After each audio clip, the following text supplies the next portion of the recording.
Ǹjẹ́ mo kí gbogbo ọmọ Yorùbá káàbọ̀ níbikíbi tí ẹ bá ti lóore ọ̀fẹ́ láti máa gbọ́ mi àbí láti máa wò mí ketekete. Adémọ́lá ọmọ mi Adélèmí ń jẹ́ Málémi lọ́mọ Ìbàdàn ní Olúyọ̀lé Lóògúnmọ́lá Olódògbò kẹrin lójú ogun ọbọ̀ Sokoto kẹ̀mbẹ̀rẹ̀ bí ìjà. Èmi lọ́mọ agbọ́ kẹ́kẹ́ ogun má sá ọmọ agbọ́ yàyà mọ́yà ṣáájú ohun gbogbo kí Olúwa kó bùkún orílẹ̀-èdè mi. Orílẹ̀-èdè wo là ń sọ̀rọ̀ nípa ẹ̀? À ń sọ̀rọ̀ nípa orílẹ̀-èdè olómìnira ìran Yorùbá tí mo dẹ̀ nígbàgbọ́ wípé Ọlọ́run Olódùmarè á ṣe kíni á gbà fún wa. Mo kẹ́yìn elihula mahu wara sato alhamdulillahi ẹ̀yin àfa Ọlọ́run tó hàn àti èyí tó pamọ́ Muqaddam Sheikh àfa akọ́mọníkéwú àfa akọ́mọlẹ́sìn pẹ̀lú gbogbo mùsùlùmí pátápátá. Mo kí yín wípé assalamu alaikum wa rahmatullahi ta'ala wa barakatuhu. Mo kẹ́yìn ìyá mi bàbá mi ẹ̀gbọ́n mi àbúrò mi nínú ẹ̀sìn kìrìsìtẹ́nì Reverend Bishop nínú ìjọ àgùdà ìjọ mímọ́ ìjọ onírìbọmi kérúbù and séráfù celestial.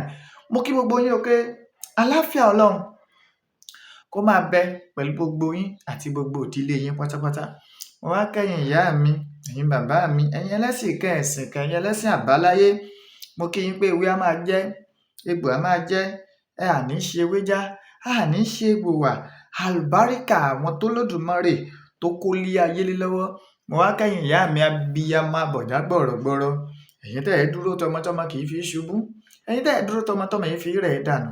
Àdó mẹ́ta báyìí làdó ẹ̀yin ìyá mi ọ̀kan fọ́ ọ̀kan nù ẹ fi kan ṣoré kiri èyí tẹ́ fi ń ṣoré kiri ẹ fi ṣàwa ọmọ Yorùbá ẹ fi ṣe wá lóore owó ẹ fi ṣe wá lóore ọlá ẹ fi ṣe wá lóore àìkú tí ń ṣe baálé ọrọ̀ tó rẹ́yìn làgbà gbanigbani. Mo ṣèbà orí tí ó kún tí ò níná mo ṣèbà ọjà tó kún tí ò lérò mo wá ṣèbà oko tó pọ̀ jaburata tí ò nírúgbìn ẹ̀yin àgbà gbanigbani mo ṣèbà yín o. Mo kí kábíyèsí ọ̀nìrìṣà tègbẹ̀nẹ̀bí àti àkún aláṣọ àlà funfun gbò ọ̀jájá àfìdí ọ̀tẹ̀ janlẹ̀ ọba Babátúndé Ẹniìtàn Adéyẹyè Ògúnwùsì Ọọ̀ni Ilé Ifẹ̀. Mo kí bàbá mi ikú bàbá yèyé ọmọ kú tí kò gbọdọ̀ pa ọmọ àrùntárùn ò gbọdọ̀ ṣe ọmọ àdábálẹ̀ ọmọ àfòmọ́ òde ọba Abímbọ́lá Hakeem Ọ̀wọ́adé the Aláàfin of Ọ̀yọ́. Bàbá mo kí yín o. Mo wá tara ṣàṣà mo wá sílé mo kí bàbá tèmi ọba Senator Rasheed Adéwọ̀lú Ládọjà the Olúbàdàn ti ilẹ̀ Ìbàdàn. Agbára lọ́wọ́lọ́wọ́ bàbá kádé pẹ́ lórí kí bàtà ó pẹ́ lẹ́sẹ̀ kẹ́ṣin ọba kó jẹ kó kẹrin kése kílẹ̀ Yorùbá ó má bàjẹ́ kílẹ̀ Ìbàdàn ó má dàrú kípínlẹ̀ Ọ̀yọ́ lápapọ̀ kó túbọ̀ tùbà kó túbọ̀ tùṣẹ́ àlùbáríkà àwọn tó lódùmarè tó kólé ayé lọ́wọ́. Mo kí gbogbo gómìnà ilẹ̀ Yorùbá pátápátá látòrí gọ́vnà Ṣèyí Mákindé gọ́vnà Lucky Ayédatiwa gọ́vnà Abíọ́dún Oyèbánjí gọ́vnà Adémọ́lá Adélékè gọ́vnà Dàpọ̀ Abíọ́dún pẹ̀lú gọ́vnà Babájídé Sanwó-Olú. Mo kí yín o. Mo wá kí gbogbo ọmọ Yorùbá pátápátá tí ń bẹ ní Kwara tí ń bẹ ní Kogi tí ń bẹ ní Bayelsa àti Delta State. Mo kí yín o. Mo wá kí bàbá mi alànà fún gbogbo ìran Yorùbá pátápátá the emeritus professor bàbá mi Bánjí Akíntóyè. Bàbá agbára lọ́wọ́ Ọlọ́run ẹ ní mọ̀nira èyí tó kù nínú ayé yín èyí tó kù tẹ́ fẹ́ lò nínú ayé yín ẹ ní lò nínú ìnira àlùbáríkà àwọn tí Olódùmarè tó kólé ayé lọ́wọ́. Àsíá ìran Yorùbá á ta yóò fẹ́ lẹ́lẹ́ lójú ẹ̀mí yín lágbára lọ́wọ́ Olódùmarè.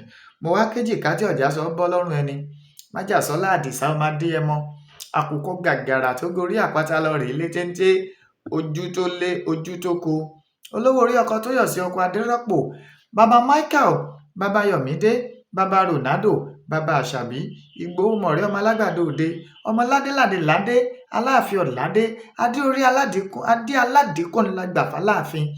Bọ́bá rú ọ lójú bọ́bá pàdé ikú bàbá yèyé lọ́nà kó bi wọ́n léèrè pé ṣé lóòótọ́ adé aládékùn ìlàgbà fàlàfin. Agbára lọ́wọ́ Ọlọ́run òmìnira ìran Yorùbá yóò ṣojú gbogbo wa kò ní ṣẹ̀yìn wa. Mo wá kí gbogbo ọmọ Yorùbá pátápátá ní diaspora mo kí yín o ìpè lágbára lọ́wọ́ Ọlọ́run iṣẹ́ ìṣe yìí ò ní dìbàjẹ́ wọn à ní rùkú yín wá bá wa nílé. Ìgbàkúùgbà tẹ́ ẹ bá máa fi ẹsẹ̀ tẹ ilẹ̀ kóòtù òjíire, a máa jẹ́ lórí wípé ìran Yorùbá a ti wà lómìnira wa. Agbára lọ́wọ́ Ọlọ́run, àlùbáríkà àwọn tí Olódùmarè tí ó kó lé ayé lọ́wọ́. Mo kí gbogbo ọmọ Yorùbá tí ń bẹ nílẹ̀ kóòtù òjíbí, àní dààmú o, àní rí dààmú lágbára lọ́wọ́ Ọlọ́run. Ẹ wò níbo mò ń lọ, ẹ rí kó tó bí ijọ́ méjì, ó tó jọ́ mẹ́ta tẹ́ ẹ ti wá wò pé ẹ gbóhùn mi.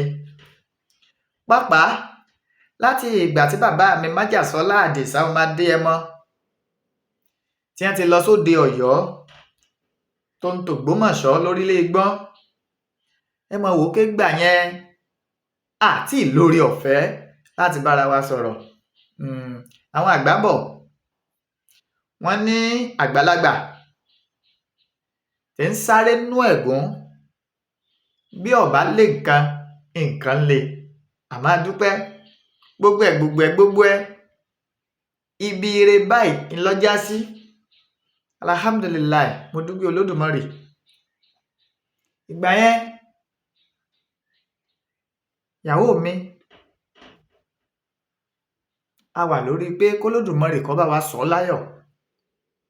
A wá dúpẹ́, omi ò dànù, bẹ́ẹ̀ agbè ò fọ́, agbóhùn ìyá, agbóhùn ọmọ, àgbáriwo ẹ lọ mẹ́jẹ̀ wá, àgbáriwo ẹ lọ rì mómi wá. Mo wá dúpẹ́ ràbàǹdẹ̀ lọ́wọ́ Májàsọ́lá Àdìsá ọmọ Adéyẹmọ. Mo dúpẹ́ o. Mo wá dúpẹ́ lọ́wọ́ ìṣọ̀kan ọmọ Oòduà group London.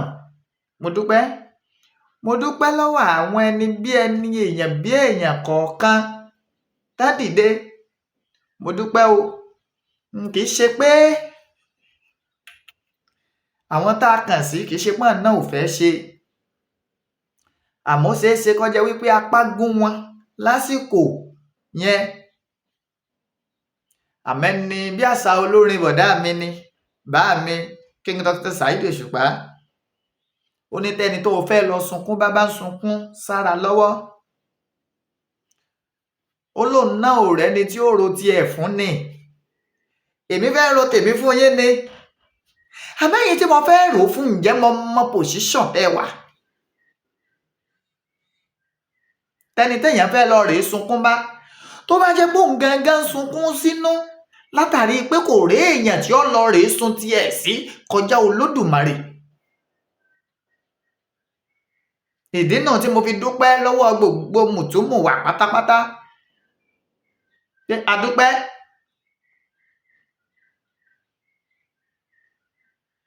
Abímọ, àsọmọ lórúkọ, àṣepatí ráńpẹ́. A dúpẹ́ gbogbo ẹ̀yin tẹ́ kún wa lọ́wọ́. Ìtàn ò ní tọ́wọ́ yín. Àbùdí báyìí tó lókun, àbùdí ń tọ́lọ́sà. Àpò sásàmùra ò gbẹ́rí, àpò yín ò ní gbẹ. Igbe ayọ̀, igbe ìdùnnú kò ní wọ́n lọ́ọ̀dẹ ẹnìkọ̀ọ̀kan yín. Àlùbáríkà àwọn tí Olódùmarè tó kó lé ayé lé lọ́wọ́.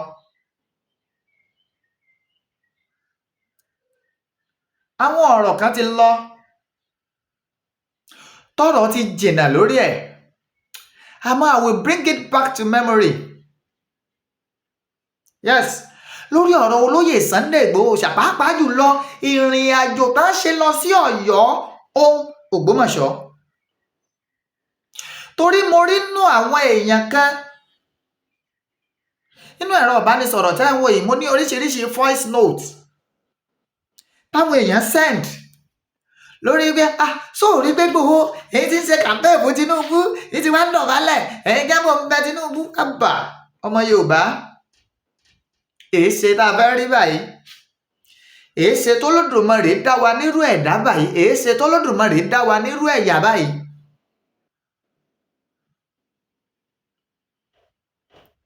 Àkọ́kọ́ wá gbàkàrà, wá gba dùndú, ìlọmọ kéékèèké fi mojú èèyàn dáadáa o.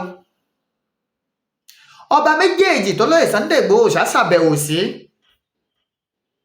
kọ̀sẹ́ni tó lè bá mi sọ pé wọn ò ní ipa tó ń kó nínú ìrìn àjò Yorùbá nation. Aláàfin Ọ̀yọ́ Ọba Abímbọ́lá Akeem Ọwọ́adé, kété tó di ọba tó lóore ọ̀fẹ́ láti ṣe kíni tó lóore ọ̀fẹ́ láti ṣe àbẹ̀wò sílùú Àbújá ó sọ point blank ń bẹ̀ wípé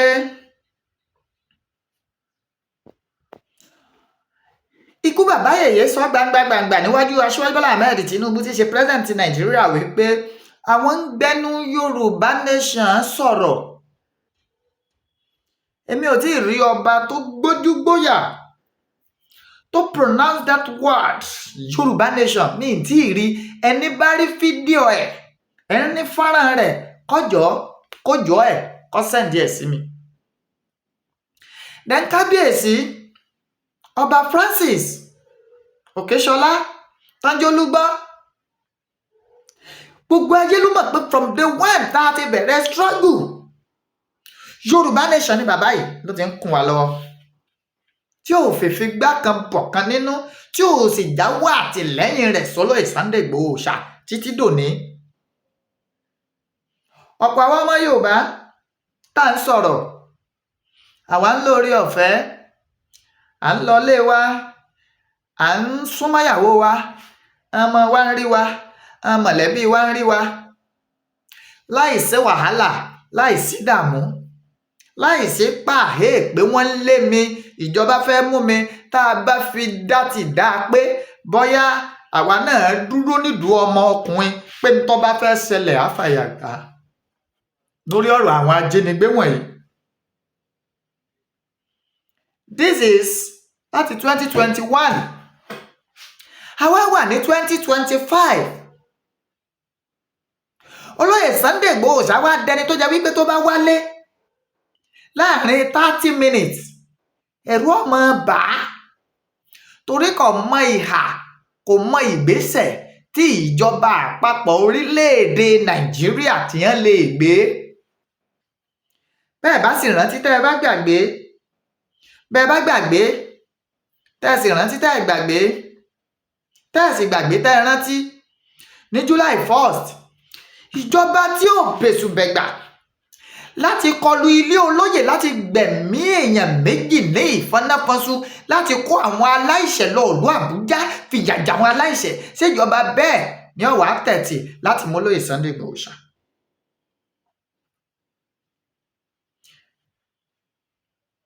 Yorùbá sì bọ̀ wọ́n lẹ́bẹ̀ láàbò ṣìkà. Olóyè Sunday Igboho Oosha tẹ́ bá sì gbọ́ ọ̀rọ̀ tán sọ ní ọ̀dọ̀ kábíyèsí Olúgbá, fọ́nrán ti kú bàbá yèyé Aláàfin Ọ̀yọ́ kò jáde. Bàbá kan ní ẹ̀dá nǹkan tí a sọ ń bẹ̀, èsì tí ikú bàbá yèyé tó fọ̀ padà fàtìsá ọmọ Adéyẹmọ, àwa kan ní. Tólóyè Sunday Igboho Oosha tán sọ ń jọ́ náà lọ́hùn kì í ṣe tó pọ̀ jù. Ipe ọ̀rọ̀ ètò ààbò ilẹ̀ kóòtù òjíire bó làwọn ṣe fẹ́ ṣe tí ó fi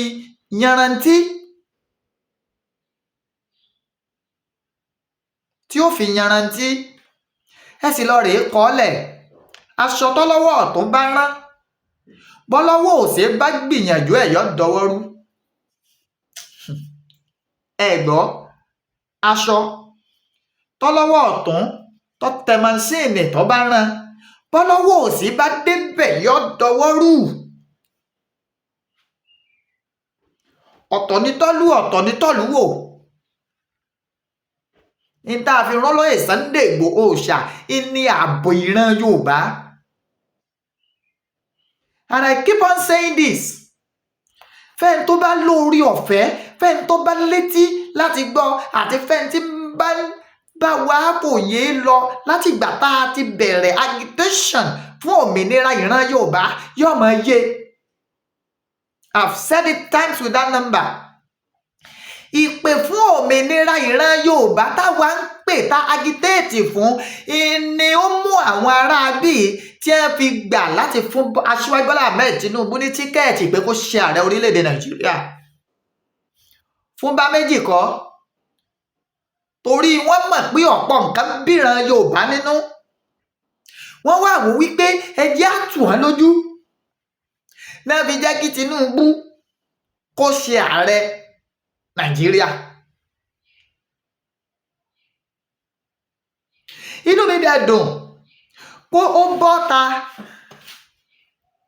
náà lẹ́nu kábíyèsí ọba orílẹ̀ Igbá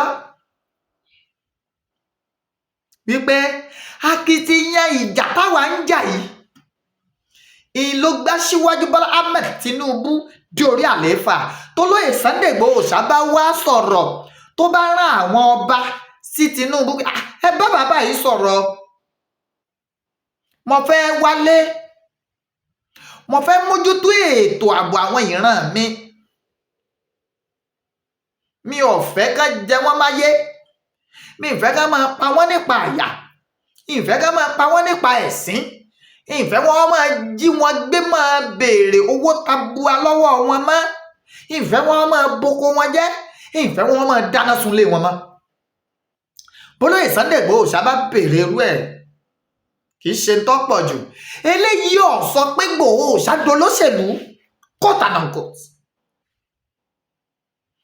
Eléyìí ò sọ pé òun fara mọ́ ìjọba APC àbí òun fara mọ́ ìjọba PDP. Ọ̀rọ̀ tí Igboho Oosha sọ níbẹ̀ is purely for the Yorùbás.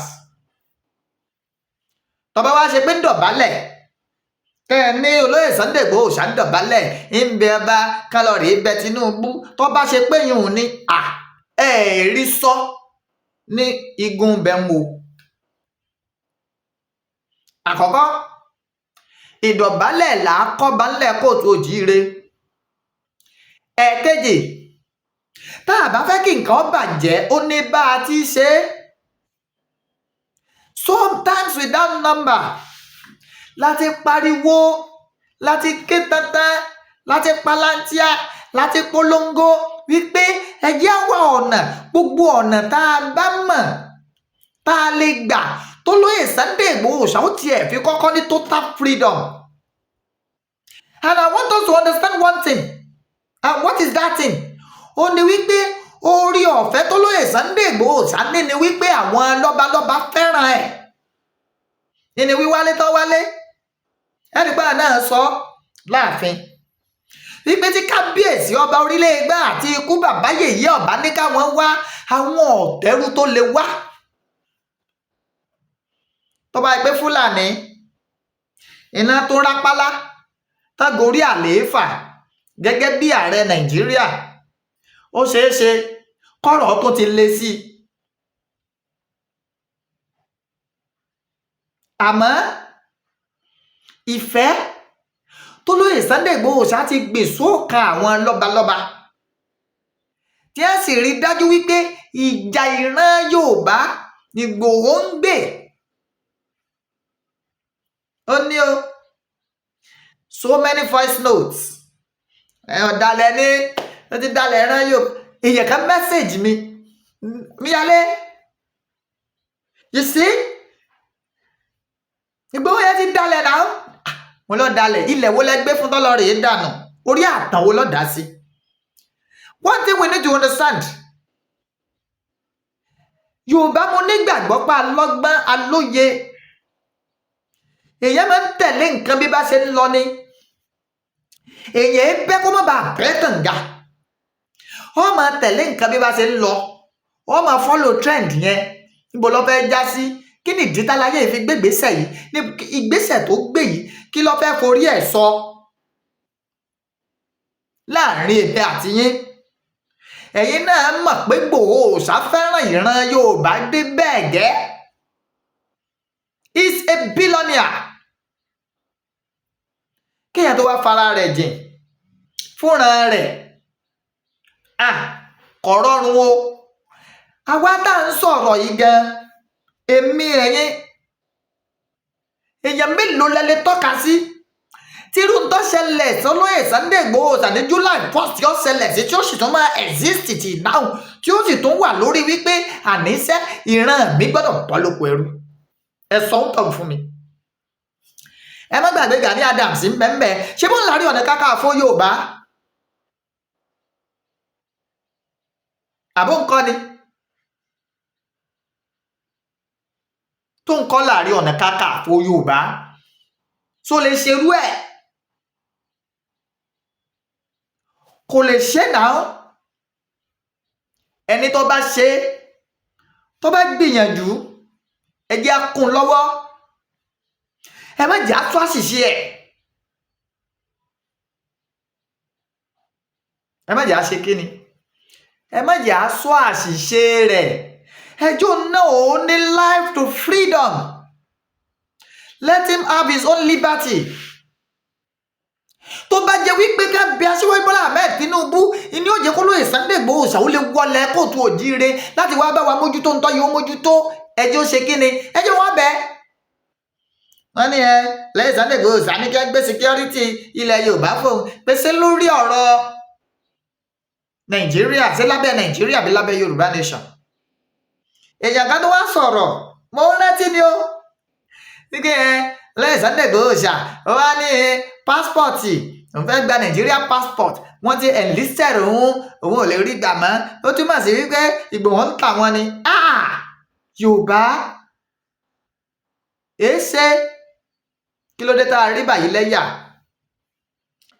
kí ló dé tí ìgbésí ayé ìwà tó rí báyìí? ẹnu ọ̀kọ́ ọmọjẹ rí. kò yẹ ká máa wọ ọ̀run sùn bí ẹni tí ò ní kú má. kò sì yẹ ká máa hùwà ọ̀rọ̀ ọmọ ọlọ́mọ níṣẹ́ ẹdẹ tòrutòru. kí ló dé tíran Yorùbá jẹ́ ìran wípé àsìkò tán bá ń rí ọ lò ẹnìkan ni wọ́n máa ń gbóṣùbà fún ọ. ìgbà tó o bá decide láti sọ pé èmi náà fẹ́ lora mi fúnra mi láti wúlò fúnra mi, ó gbógun tì ọ́. ìgbà náà lẹ́wàá rí oríṣiríṣi ó kọ.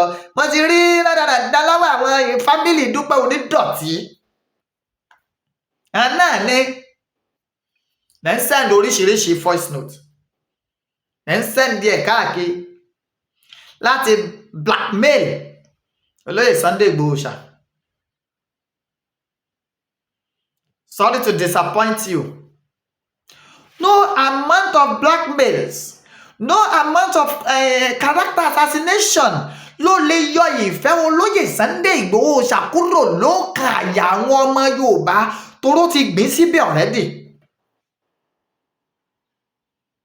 kí lẹ́yìn wá fẹ́ ṣe? No, I'm asking a very simple question. A very simple question. ó tọ̀rọ̀ a máa rìn òhò.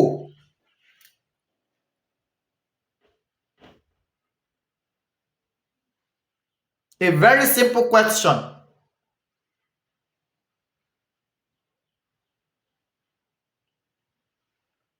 ìlọ́jẹ̀ ń sọ síwájú wípé aṣọ tọ́lọ́wọ́ ọ̀tún bá rán tọ́lọ́wọ́ òsì bá débẹ̀ yóò daṣọ rú,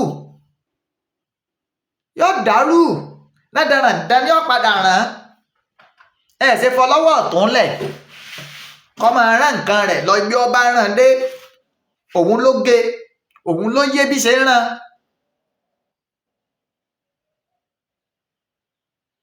olóyè Sunday Igboho Oòṣà, Àdìsá ọmọ Adéẹmọ, àkùkọ gàgàrà tó gorí àpáta lọ rèé létéńté. ẹni ò lọ léèwé accepted, ẹni ò ṣe gbá àgbà, àmọ́ ṣẹ́ tó lódùmarè fi ràn yí ẹyí orí jẹ́. The fake prophecies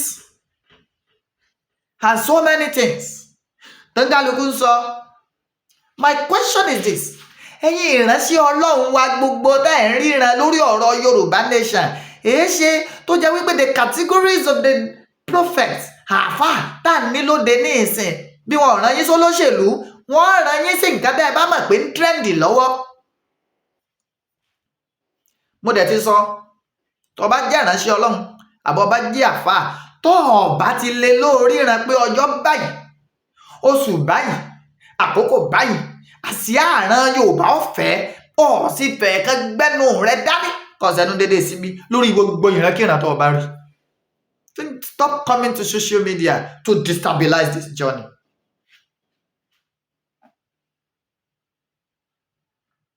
ẹ ṣe kí ni ẹ dákẹ́ lórí fatafostu. Yorùbá a ti ṣe kí ni a ti gbọ́n, ọgbọ́n wa ò sì ní í dàgọ̀. mo ń bẹ̀ yín ni, mo ń rọ̀ yín ni, the struggle tá à ń ṣe yìí ẹ lọ rèé ní lọ́kàn pé ọ̀nà méjì ni ó gbà wá, tọ́nà méjèèjì yìí tó dẹ̀ ti lára ẹ̀ sílẹ̀. Is it that by negotiation? Let's forget war. Is it that by negotiation or by war? But it won't be through war. ẹ lọ kọ́lẹ̀. ó dẹ̀ lè jọ pé ìjọba tá à ń ṣe lọ́wọ́ yìí náà ní òpin ìjọba orílẹ̀-èdè Nàìjíríà. ẹ ṣe jókòó kẹ́ ẹ máa wòran.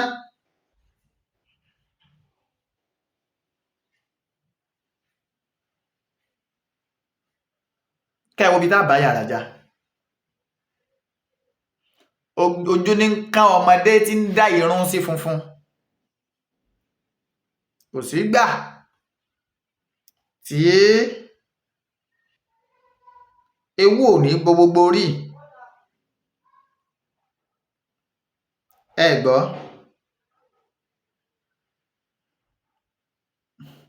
ọmọdé tí ń dá irun sí funfun, ojú ní ká ewu òkú rẹ̀ yóò bọ gbogbo rí. gbogbo yín tẹ́ fẹ́ farabalẹ̀ tẹ́ fẹ́ ní sùúrù yìí, ẹ lọ ní sùúrù. Igboho parí iṣẹ́ rẹ̀ o, kò sí nǹkan tẹ́ fẹ́ ṣe.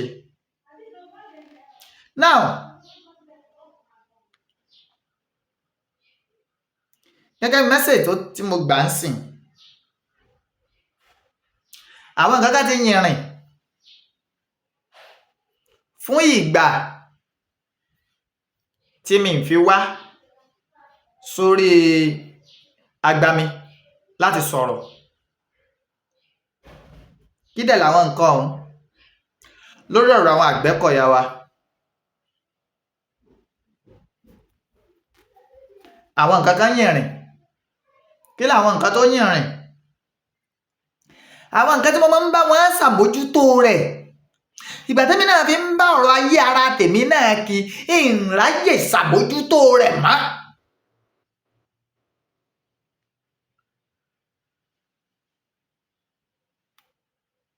Let me give you 4 instances tó ṣẹlẹ̀.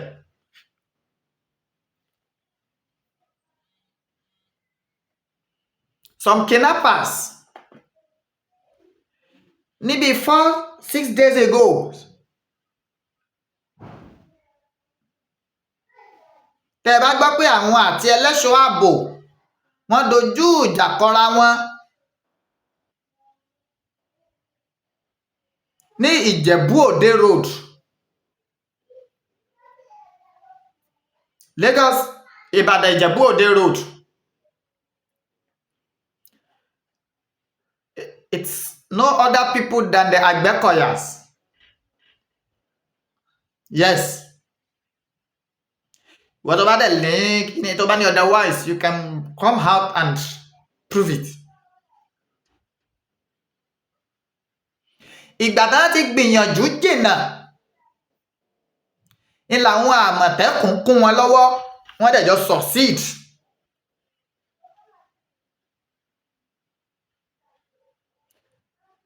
Another one, Ọ̀yọ́ Ìlọrin road, where the kidnapped person was recovered. ẹni tí wọ́n jí gbé wọ́n gbà á lẹ̀ láyọ̀ àtàlàáfíà. nínú àwọn ajínigbé wọ̀nyí, àyírájẹkù orò, wọ́n lóore ọ̀fẹ́ láti fà wọ́n lé ìjọba lọ. tí n bá ti láyìírájẹkù orò, ẹ ti mọ̀ pé wọ́n fà wọ́n lé ìjọba lọ ni. It was in the news.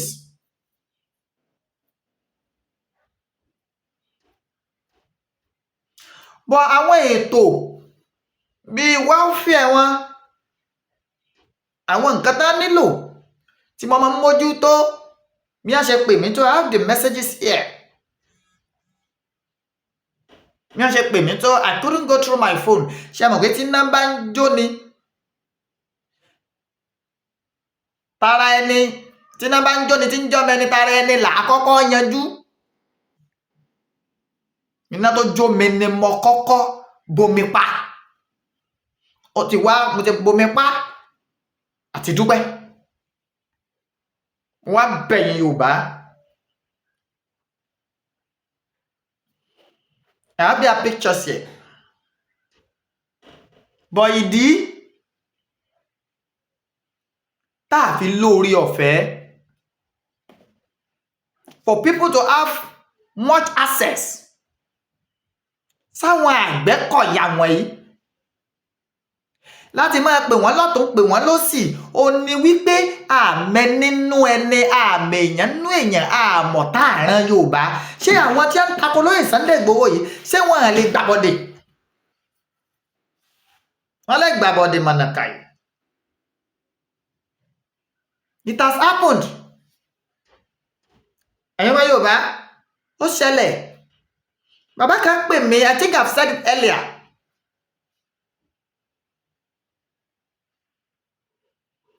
Kí làwọn nǹkan tán need? They wanted me to voice out. Láti dárúkọ àwọn nǹkan tí ò yẹ kí n dákọ. But Olódùmarè gbọ́n mi. Later when I checked the number on Truecaller, ó jẹ́ security personnel látòkè lọ́hùn.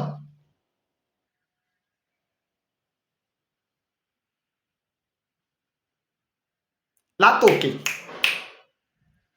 Security ọ̀tẹlẹ̀múyẹ́. Bóyá mi náà bóyá wọn àbá títí wá tún mi gbé. Ká ní mo lọ rèé jábọ́ kọjá bó ti yẹ ni. Ìdí nìyẹn tí mo ṣe máa ń sọ wípé even it's not everybody I respond to when it comes to these people's issue.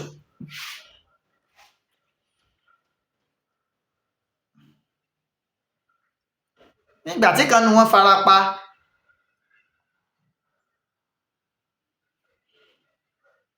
Torí nǹkan ni ìbá fi hàn yín.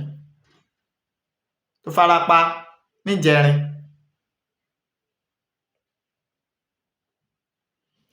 Ọlọ́run lára wọn, ìbílẹ̀ tẹ́ kọ́ wọn. Tán jogún lára àwọn bàbá wa àti bàbá wa kékaka tí ò fiẹ́lẹ̀ gbà kankan.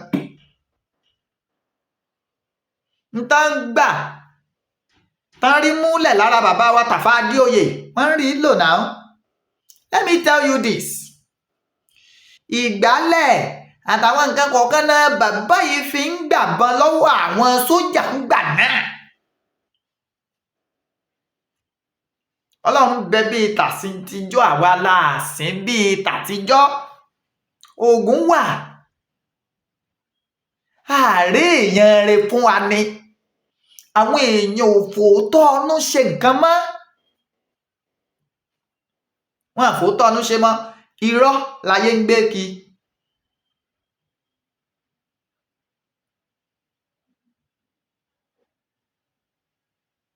Irọ́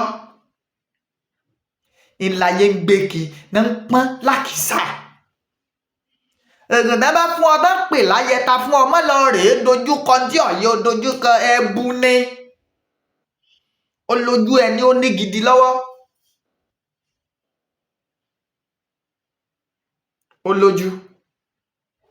Wọ́n á rọ gbogbo ọmọ Yorùbá pátápátá. As usual, like I used to say, ìgbà tó fẹ́ ra rain boot àti rain jacket, mo rí bàbá wa kan tó ra bíi mélòó kan fún wọn.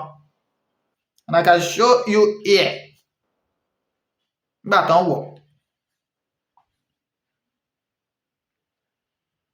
Ní jẹ́ wọ́n máa ríṣẹ́ inú òjò ṣe. Àmọ́ ṣé rain boot àti rain jacket nìkan ni wọ́n need rárá. ẹ má gbàgbé oúnjẹ ń bẹ nínú tí ẹ nídìí, oúnjẹ ti bí náà ń bẹ̀m̀bẹ̀ tí ẹ nílò pọ̀. Mo ká dìsá ọmọ adìẹ mọ́.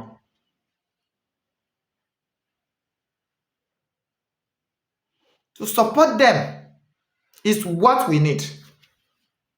Ẹ máa support wọn. Bọ́pẹ́ tí ẹ̀jẹ̀ á dúpẹ́ ni. Àṣírí àwọn ará bí ń tú tí wọ́n bá ti ń hùwà láabi sílẹ̀ kóòtù òjíire. Ṣé ẹ rò pé lásán ni? Àgbẹ̀kọ̀yà náà ò dúró, wọn náà ń gbé tutù tó rán fẹ́ gboríyìn. Yes, wọ́n fẹ́ gboríyìn. Ẹni bá mọ bí gbogbo òpópónà wa tẹ́lẹ̀ bó ṣe rí ńlẹ̀ kóòtù òjíire á dúpẹ́ lọ́wọ́ wọn. Á dúpẹ́. Èmi dúpẹ́ lọ́wọ́ wọn o. I appreciate them. So ẹ jọ̀ọ́ 09036 37 1643 09036 37 1643. And let me tell you this. Gbogbo ẹ̀yin tẹ́ ń wò mí. Torí mi lówó tó pọ̀, ìní lè kún wọn lọ́wọ́. Ìwọ máa ṣe ń tọ́ ọba lè ṣe. Ó wá máa fàníyàn sí pé àdàbí tó bá jẹ́ wípé òun mú kan mọ́kan ló fi ń rówó yìí ló kù. Àmọ́ tó ọba mú kan mọ́kan tó ọba ní wọ́n fowó ìṣe ni wọ́n fi ṣe. Gbogbo ẹ̀yin bébí bá ń pààyàn, talk to the Yorubas. They will give you money. Má lọ gbọ́n àlòmọ̀kọ́rọ́ yìí, gbogbo ẹ̀tẹ́ ti lò tí ò pé yín tí ọ̀já síbì kankan. Ẹni bá gbàràn Yorùbá tó fowó wọn kọ́rọ̀ jọ ọrọ̀ ngórun lójú ẹ̀ ni. Torí pé gbogbo àwọn tá gba owó security, táàrí security, gbogbo ẹ̀mí ọmọ Yorùbá tó bá bọ́ látàrí àìsí security, ẹ̀jẹ̀ rí ò ní tán lórí wọn láíláí táyà mọ̀lìkìyàwó mọ̀. Báwọn wá jẹ̀yà àrọ́mọdọ́mọ wọn jẹ́. Torí ẹ̀ tí ń fowó yìí lẹ̀ lókè òkun, ìfẹ́ náà ní. Àwọn sì ní láníyàn pé káwọn fi dáàbò bo ọmọ Yorùbá ni. Tí ìwọ wá gba gbogbo owó yẹn, ọwá fi ń sara rinde, ọwá rò pé ó ní balẹ̀ ọkàn, ó lè ní o. Ewé ojú omi èé nísinmi, ilẹ̀kùn dáńfò èé nísinmi, ó lè ní. Àmọ́ ẹ̀ tí ń dá tọ́rọ́ kọ́bọ̀ tí wọ́n ń ṣe ń tọ́yẹ wọ́n ó ṣe.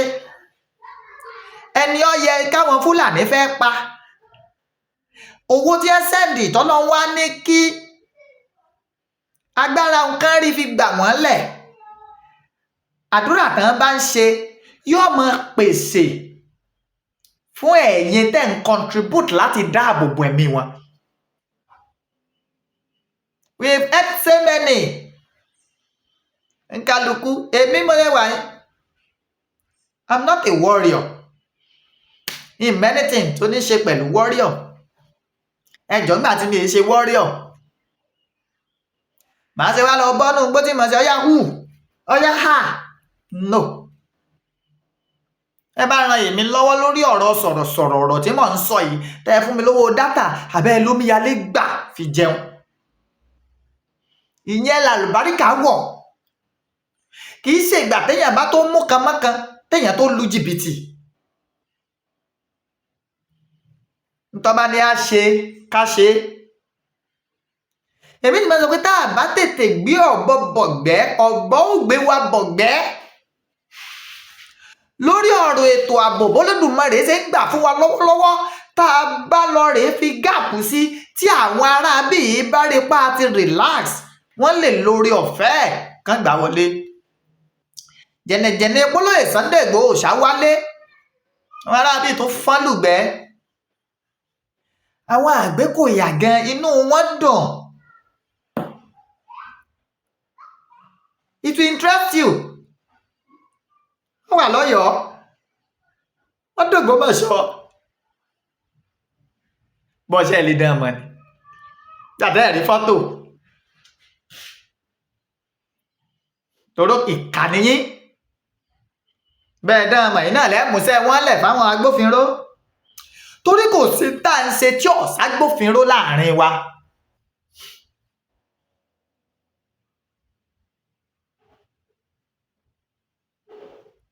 Kò sí bàbá sì sunkún sí mú jù bẹ́ẹ̀ lọ bí ọ̀bá wá níkun yóò wá ń kẹ̀lẹ̀bẹ̀. Torí náà nǹkan 09036 37 1643 ẹ jọ̀ọ́ lójú tèmi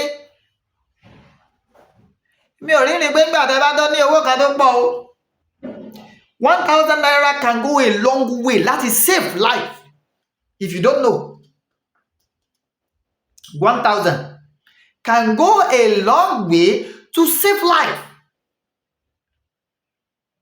Let me read out the message.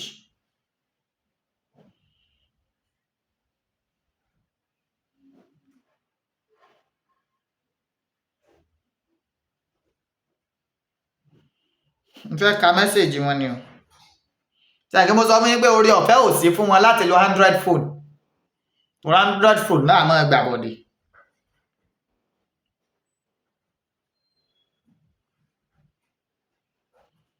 N fẹ́ mẹ́sẹ̀jì wọn ni o.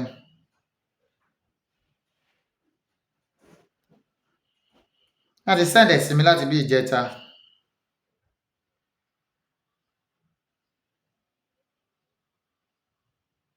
Mo dẹ̀ kí ìyá mi Esther Ògúngbẹ̀sán pẹ̀lú bàbá mi náà Ògúngbẹ̀sán.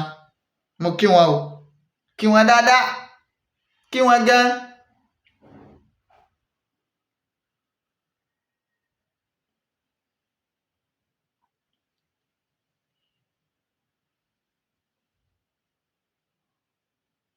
Ó ní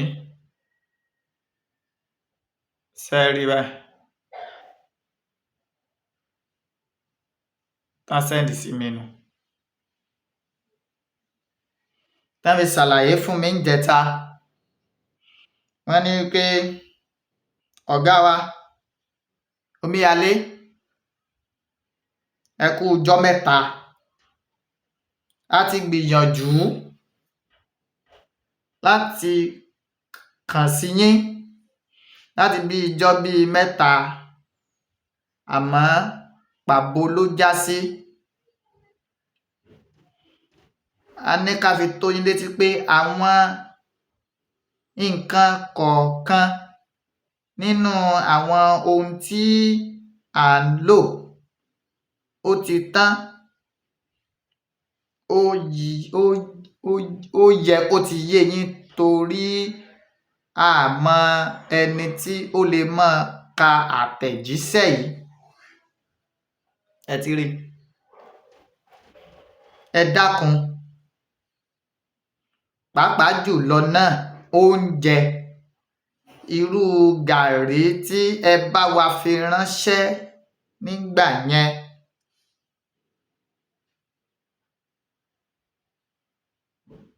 Oòduà ó gbè wá kò ní gbé ọ̀dàlẹ̀. Gbogbo ọ̀tá ìran Yorùbá pátápátá ni ó dẹni ẹ̀yìn. Ẹ bá wa kí akọni wa olóyè Igboho Oosha májàsọ́lá dáadáa o. Ó dàbọ̀.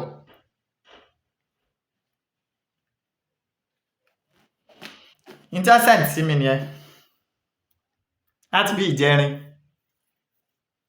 So mo wá bẹ̀ yín 09036 tẹ́ bá ti ń wo ètò yìí bí ẹ ṣe ń wo yìí just ask for where to put it. Bóyá 1,000 bóyá 500 just put it. Just put it ní tó bá ká kán fi ṣe. Mi ò gbowó vest, ń gbowó polo, ń gbowó kinní kankan. àwọn yẹn, that's the reason why I read out the message. Èmi náà sì rèé, mo nílò dátà pọ̀ ẹ̀sẹ̀ sí súná ọmọ tán ni ẹnu gbẹ́. 9036371643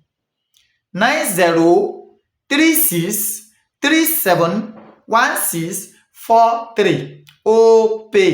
Tẹ́lá láti rí Adémọ́lá ń bẹ̀ ẹ send ẹ̀. Tó bá jẹ́ pé bẹ́ẹ̀ náà lẹ fẹ́ fi ǹtẹ́ bá fẹ́ fún àwọn Àgbẹ̀kọ̀yà yẹn sí, ẹ kàn indicate ẹ̀ pé Àgbẹ̀kọ̀yà. Wọ́n pé 1000 ní tẹ́fẹ́ ń bá yín pé tọ̀dọ̀ wọ́n o 700 naira ní o, ẹ indicate ẹ̀ lásán. Ẹ lè lo náà mọ̀nàkà ẹ̀. Mo dúpẹ́ o lọ́wọ́ gbogbo ẹni bí ẹni, èèyàn bí èèyàn. Ìṣọ̀kan Oòduà London, mo kí yín o. Ìyá mi Títílayọ̀ Olówóyẹyè, mo kí yín. Ẹ kú àdúrótì o. Mo kí yín gan-an. Ọpẹ́ olóore àdáàdá tán.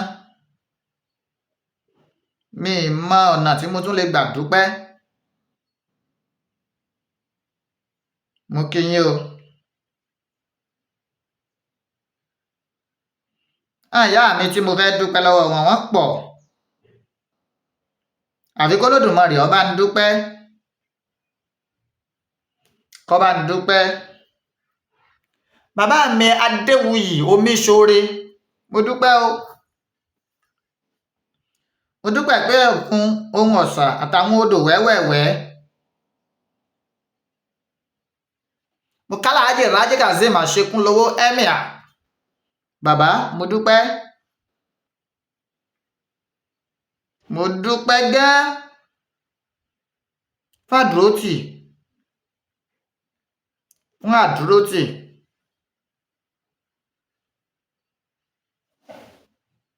Ìyá mi Mrs. Tinú Ògúngbẹ̀san àti bàbá mi Ògúngbẹ̀san. Ọmọ Ìbàdàn lé Olúyọ̀lé, bàbá mo kí yín o.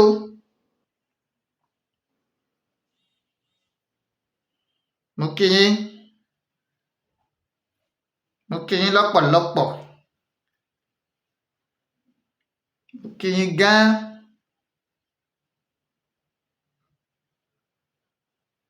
Ntí ẹ̀ mọ́. Mo kí bàbá mi Amos Olúwọlé Ọmọ́túndé. Bàbá mi Amos Olúwọlé Ọmọ́túndé, mo kí yín gan. Ẹ kú àdúrótì. Ẹ kú àdúrótì.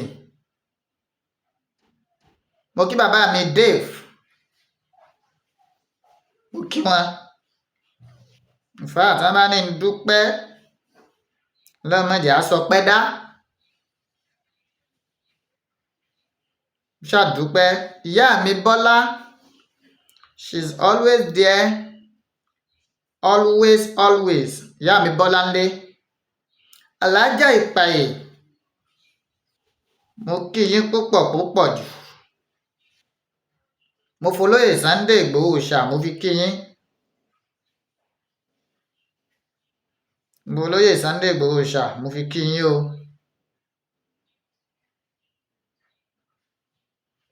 Mo kí bàbá mi TK. Mo kí yín gan. Ọ̀pọ̀ àwọn èèyàn. Bàbá mi Sunday Adéyẹmí, mo kí yín. Sunday Àkànbí Adéyẹmí, ẹ̀sà, mo kí yín o. Mo really appreciate support yín. Mo kí yín gan. Mo wá kí gbogbo ọmọ Yorùbá pátápátá.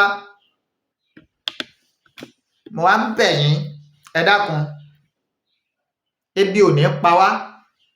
Àwọn Àgbẹ̀kọ̀yà wáyé, gbogbo nǹkan tí wọ́n máa ń lò ó ti tán o. Ìlè fẹ́nu sọ̀rọ̀. 09036371643. Opay 9036371643. Yorùbá Nation, no going back. Ẹ̀yin bẹ́ẹ̀ sì ń sọ̀rọ̀ olóyè Sunday Igboho ṣàlàyé dá ayé yín àdá. Ìgbòho Ọlọ́run ti fi ṣó lórí, kò sì sí ń tẹ́ ṣe, ẹ gbà fún kẹ́ ẹ lè rọ́nà lọ, ẹ gbà fún kẹ́ ẹ lè ráyé gbé, ẹ gbà fún kí gbogbo nǹkan lè lọ bá a ti ṣe kọ̀wé ẹ̀. Àìgbà fún Ìgbòho ìyàlẹ́ bá ń bẹ̀ o, ẹni Ọlọ́run fẹ́ kọ̀ lárùn kan láà. Ẹ wo ó dàbọ̀. I love you all. Yorùbá nation, no going back.